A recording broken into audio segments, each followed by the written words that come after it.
Today I'm looking at the new Pioneer DDJ-200 controller, which as I record this has just been launched. If you find today's video useful, please do hit share and also hit the bell, and that means we can tell you when we add more videos to this channel. Right, let's get stuck in and have a look at this thing. You know, hobby and semi-pro DJs, that's you and me, we kind of know what we want, and we are a little bit more advanced than the people this new unit is aimed at. This is aimed at casual users, first-time users, kids, people who just want to dabble. It might be aimed at your kids. It's aimed at anyone who's got a phone and uses DJ software on a phone. Let's face it, we've all got that, right? We've all got one of those DJ apps tucked away on our phone, but who find it a bit frustrating and want to do a little bit more than just sit there poking on a phone. It doesn't look cool, you can't plug your headphones in, it's hard. So Pioneer's made the DDJ-200 to try and unlock DJing for that massive group of kind of people who haven't really been served by DJ hardware until this point. But as we're about to see, it's also about DJ software, because there's a new version of their WeDJ app that's designed to go with it. It's even got it written on the unit.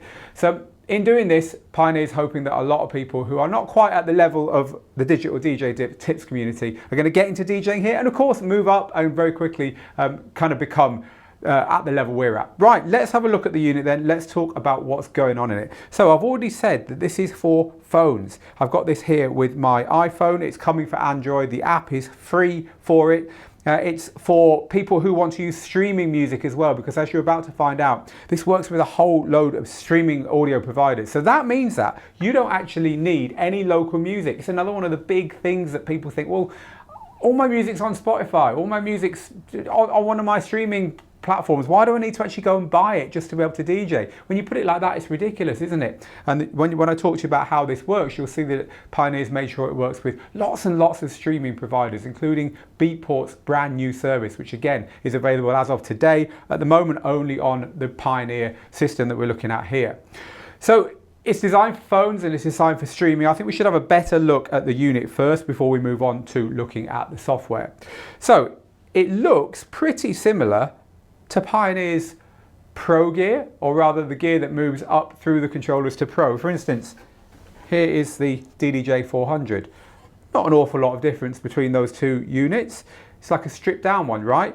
And even up to the DDJ-800 and 1000, and then up to the Pro gear in the DJ booth, a lot of this stuff is laid out exactly as you'd expect to find it. The jogs, the play pause buttons, the big tempo fader, the 3-band EQ, the filter knob, the headphones monitoring, and of course the shrunk down little mixer here.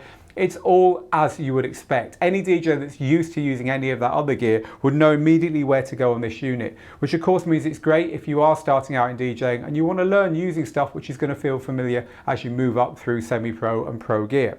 It's obviously smaller and lighter than pretty much all the other controllers in the Pioneer, well, all of them in the Pioneer range, and pretty much all of them out there. Pioneer has made an optional extra case, which for an extra 50 bucks can give you something pretty cool to carry this thing around in as well. So they are definitely thinking about the kind of user that want to take this around to a mate's house to spin some tunes instead of maybe using video games. So big tick in the box for music rather than video games there, which we always like here at Digital DJ Tips. So talking around the unit, the jog wheels are really nice. They're small obviously, but they do exactly what you'd expect. They've got nudge when you move them like this, and they've got scratch functionality when you use them like that. You can actually adjust the amount of, the way they feel in the software as well. The play pause buttons, very responsive. I'll talk to you about the way this is all connected up in a minute. I just want to show you the unit itself for now. And your cue button is exactly as it works on all gear. You can put a cue point anywhere you want temporarily in the track, and that will work. Nice big tempo controls here.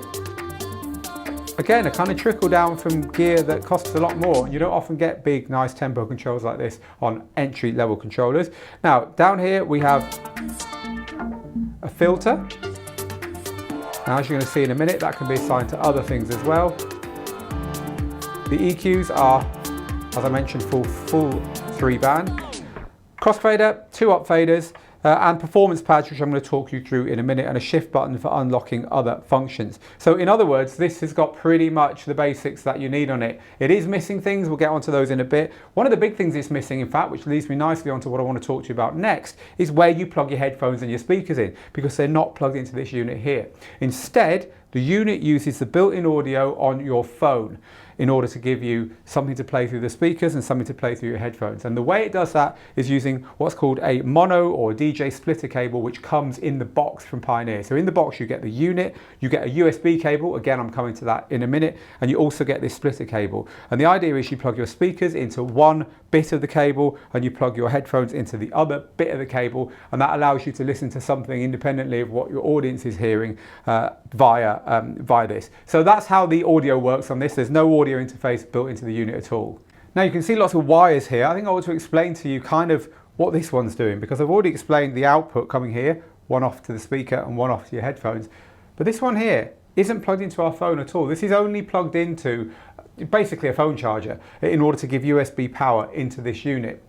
So if that's only plugged into a charger, how's this talking to this? Well, the giveaway is the little Bluetooth sign by the MIDI light here. There's actually a Bluetooth connection between the phone and the unit in order to transfer not music, but MIDI data between the two.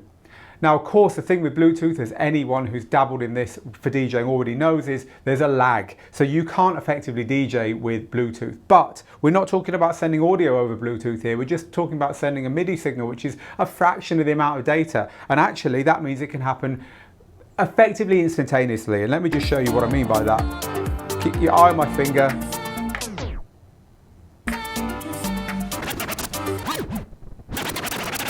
That is, there's nothing there. There's nothing at all that makes you think anything other than there is a proper wire between the two of them. If anyone's used or seen the Phase wireless scratch system, which is a way that pro DJs can scratch using turntables without wires, it feels exactly the same as far as the performance goes. So Pioneer's done a really good job of putting Bluetooth between your phone and there, which is kind of one less cable to worry about. Now, before we move on and look closely at the software, WeDJ, which is brand new, it's also free on the App Store from Pioneer to work with this, I want to just talk to you about all those streaming services it works with. So this works with Beatport's new Link, as I mentioned, also works with SoundCloud Go Plus, both of which require a subscription. That's within the WeDJ software, but Pioneer's opened this up to work with other people's software as well. It works with Algorithm's DJ software, which means you get Spotify because Spotify is plugged into Algorithm software. And it also works with Edjing Mix, which brings you Deezer and also a free version of SoundCloud. So across all those pieces of software, you get a lot of potential streaming platforms to play with, which is a real plus point of this. And now we're going to move on to the software, and I'll show you how it's incorporated into WeDJ. It's very similar in those other platforms as well. So the first thing I want to show you about WeDJ is this really cool built-in tutorial. It's designed to show complete newbies to DJing exactly what needs to be done in order to play across mixing, monitoring, filtering, hot cues, loops, effects, transition effects, and something called phrase sync, which we're going to get onto in a minute. It's there at all times and it comes up as soon as you start the software for the first time. They've also got something called pop hints, which is short for pop-up hints. And when you turn that on, anything you touch on the surface of the software there will have a little pop-up explaining how it works a bit better. It's just a really nice interactive way of getting the basics of DJing down, and it's done very well. Overall, the software is a huge improvement on the original WeDJ software.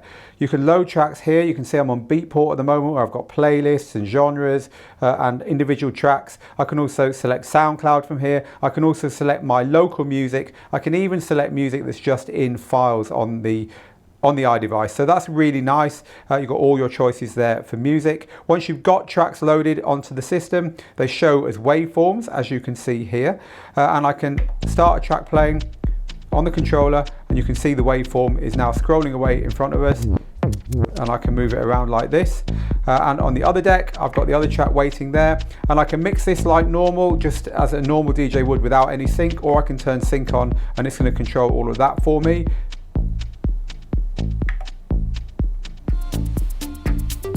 There's my two tracks automatically synced there. It also has something called phrase sync, which is really, really nice. What phrase sync does is take the actual musical phrases, verse, chorus, and so on, and sync up those for you and not just the beats. So if you really are a beginner at this and you just want to practice getting from one track to another, this will help you to make it sound all right. So with phrase sync on, if I press play on this deck, it's counting both decks down now to a point where it thinks is going to be a good point to mix those two tracks, and then all I've got to do is bring the crossfader across. I've not seen this before on any other software, and it's a great little feature for beginners. Let's look at how the performance pads work. So the performance pads don't have selector buttons above the pads like you see on other DJ controllers. You have to press a little button on your phone. And talking of the phone, notice that I've put it down here. I actually find this to be a better place than somewhere around the back, which you might think would be where you'd want to put it. And I think the reason for that is that I've got my headphones plugged in here, and you're used to having headphones down here. And also maybe because the phone's quite small so I can see it better. Anyway, it works fine down here. So hot cues are the first thing I can select. There's hot cues for deck 1 and there's hot cues for deck 2. And when the hot cues are on, I can drop hot cues in my track at any point and go back to them. I can erase them by pressing shift and hot cue, as on bigger DJ systems.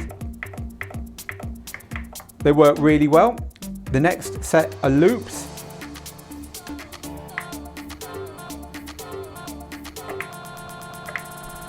Which work in a kind of loop roll manner like that. There's no other looping on this controller, so you don't have manual loops or anything like that. It's all done from the pads. The next thing along we have is pad effects.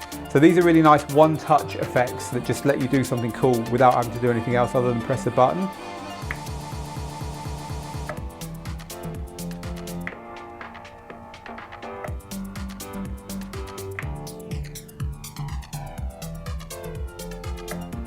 And you've got another 5 of these to play with.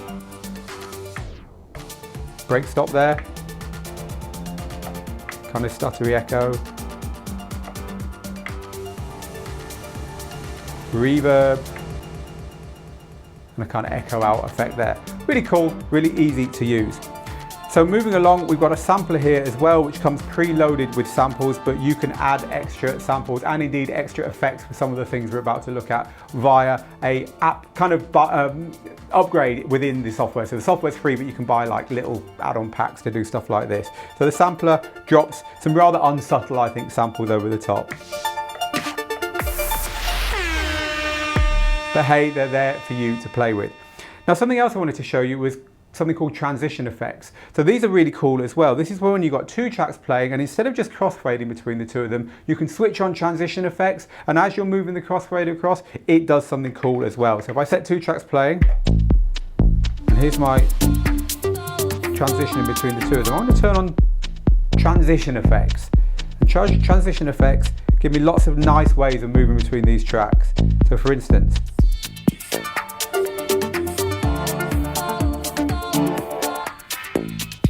you can hear a kind of filter effect going on there. I can touch here and it shows me what I've got set. It's set to filter mix.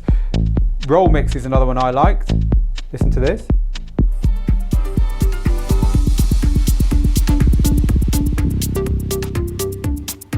It puts a ever increasing loop roll on the outgoing track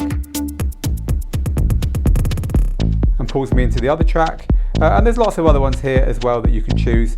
I quite like the noise spin. Listen to this.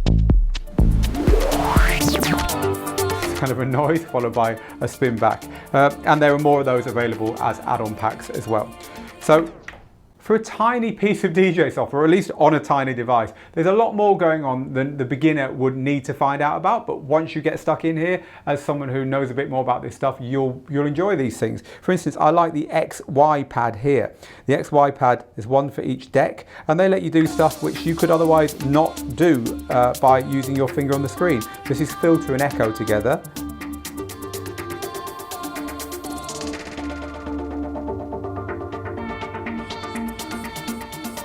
Sounds pretty cool, but also you can edit these. So if I don't want echo there, I can choose another effect, and the same at the top there.